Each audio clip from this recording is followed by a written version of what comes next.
Ever wanted to jam to your own playlist or enjoy a quieter Smash Party session? Let me show you how to turn the background music on or off.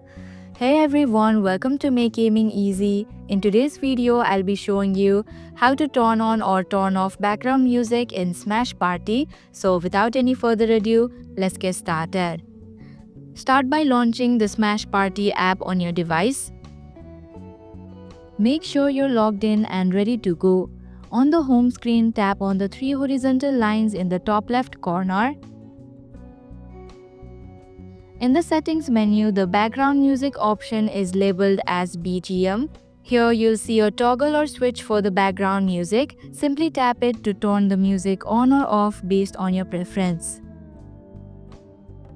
Some versions might require you to hit a save or apply button. If you see it, tap it to confirm your settings. And there you have it. Now you've mastered how to turn the background music on or off in Smash Party. Thanks for watching Make Gaming Easy. If you like this video, hit the like button and drop a comment down if you have any questions or feedback. And if you're new, subscribe and stay updated for the future videos.